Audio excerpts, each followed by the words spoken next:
As Russians head to the polls, a lot remains at stake for Western investors, now many of whom have suffered losses due to certain government policies. Others remain bullish on Russia for the long haul. A babushka peddles her wares on a street corner. A baby step in Russia's rocky transition to a market economy, and it hasn't been easy. Certainly not for Western investors. Many of them headed home after the Russian ruble lost two-thirds of its value in one day in August of 1998.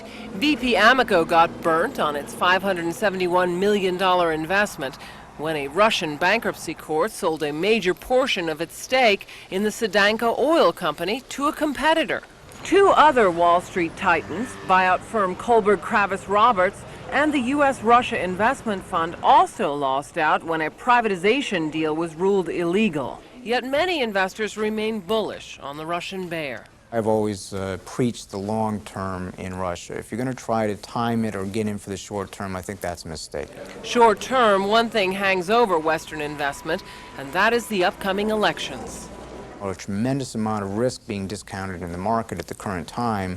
I think once you get past the December 19th elections, you've got at least that part of risk significantly diminishing. It is very unlikely that you'll see leftist parties come to power.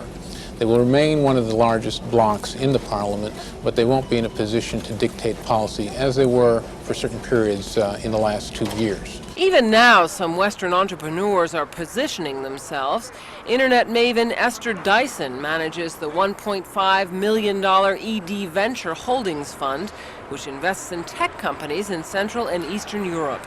It's like grass growing. You don't see it, but all over Russia there are these little businesses finally starting to do things, and they need to be ignored except for by their customers. They really need to be ignored by the government. The United States is the largest investor in Russia, with many blue chip companies staying despite Russia's troubles. Companies like Caterpillar, who in 1999 invested $50 million in Russian production.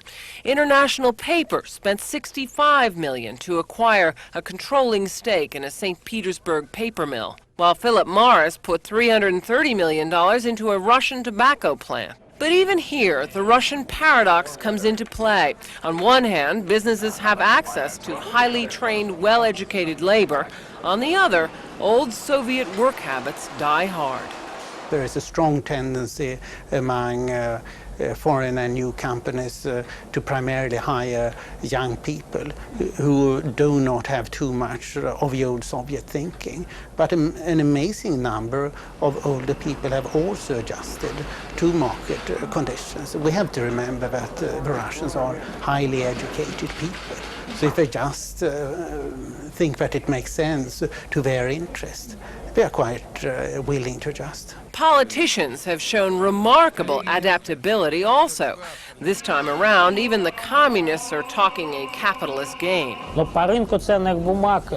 far as the securities market is concerned, the situation is quite unlike anything else. The communists represent the interests of the working people, and the working people nowadays have become stockholders, and they demand that their rights be protected. Still, the West is watching with a wary eye. Political instability is a given in Russia. The real question is if it will affect economic policy. So as Russia heads to the polls, serious questions remain. The answers will determine whether Russia becomes a first-rate economic power or remains a nation of kiosks and street vendors. Well, I'm joined again by Stephen Cohen, professor of Russian studies at New York University. Michael